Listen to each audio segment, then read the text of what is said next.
He represented a movement towards nature protection, and I always liked that about him, and I think at least most Americans that I know picked up on that. Of course, not everyone shares the sentiments of that crocodile hunter fan. PETA, in fact, People for the Ethical Treatment of Animals, has branded Irwin a cheap reality TV star. The group's spokesman, Dan Mathew, says Irwin's death last week by a stingray comes as no shock, considering that Irwin made a career, as Matthews put it, of antagonizing wild animals. So, how can an organization that wants to be taken seriously, that is PETA, publicly celebrate the death of a human being? Let's ask the man who said it, Dan Mathews himself. He's the PETA spokesman. He joins us.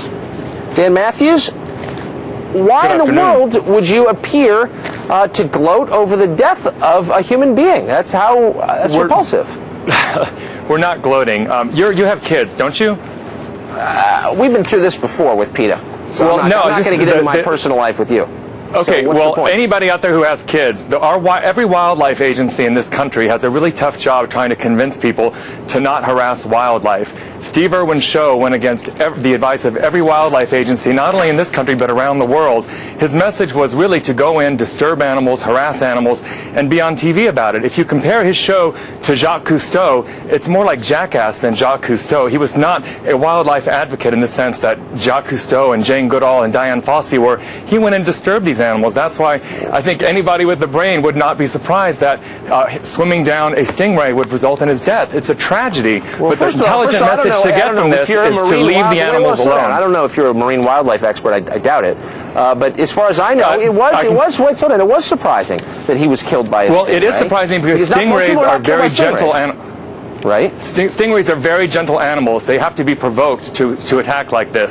So what we're saying is that the intelligent message to get from his death isn't, oh, what a great guy, but instead to just leave the animals alone. His whole career was made on harassing wildlife. You mean harassing? What do you mean with harassing wildlife? Have you ever watched his show? He jumps on animals, jumps on snakes, jumps on crocodiles. I don't know how much time. Well, I don't know how much time you spend in the great out of doors. I suspect not a great deal. But animals spend their lives. I'll take that on faith, though it's not obvious by the way you're talking, because in fact, animals spend their lives bumping up against things and eating each other. So the idea that if you pick up an animal, you're somehow harassing it, as compared to what?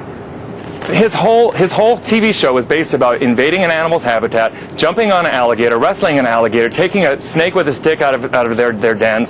It's just not the same kind of thing that true wildlife advocates advocate. True wildlife it's actually against. It's something that's against animals. Anybody that takes a look at his record. That's the problem with PETA, okay? Look, you have people who love animals, who have a lot of animals like me, who spend a lot of time with animals. I'm a perfect candidate for a PETA supporter. I would send you money, except you hate people. And that's what makes me dislike PETA. That's why I don't send you money, because you don't We are hearing from parents all over the country. You mock people who get killed. You made fun of Rudy Giuliani when he got prostate cancer. We're not mocking people. You're nasty. We're actually voicing people. That's your problem. We're voicing the concerns of a lot of people, especially concerned parents out there who never liked the message of Steve Irwin, basically through his TV show, telling people to go and attack wild animals, to harass wild animals. That's not it's a very dangerous message for kids. But the guy died, all right? He's got children. He's got a couple kids. He's got a wife.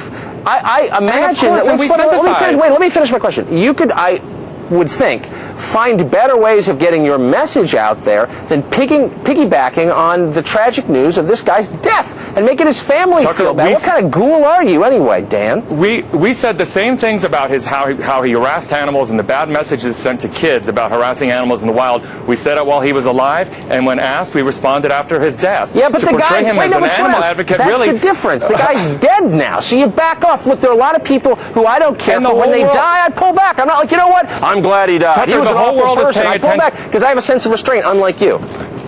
Well, Tucker, the whole world is watching. It's our responsibility as an animal advocacy group to talk about the real message here, which is to leave wild animals alone. To portray him as an animal advocate is, pardon the expression, a crock. This is not the way you should treat animals. Your absolutist attitude doesn't help animals at all. There are tagging programs, for instance. People who care about wildlife, I think, even under your definition, slow down. They tag animals. They track them. They kill them with tranquilizer guns, and they stick tags in their ears. This show is like Fear Factor. This was not a tagging program. This was not a nature lovers show. This was a show about harassing wildlife. That's a very dangerous message to send to kids. I don't know. And responsible parents and animal advocates all agree that this is a bad thing to glorify. It's our responsibility to chime in. I don't care some phony poll that you all conducted. The fact is the guy got people interested in the great outdoors. Kids, getting to stop playing computer games and actually get outside and meet the animals. That's like not saying, a bad that's thing. Like saying a good way to get people interested in animal issues is having a TV show in which the host goes out and attacks women. It's not the same thing. This is a bad show. It's a bad message to kids. It's bad for animals, and that's why PETA exists. You lost me on that analogy, Dan. It was a game defense. You guys are too mean, though. That's your problem. But I appreciate you coming on. Thanks. It's responsible. Thanks. Oh, come on.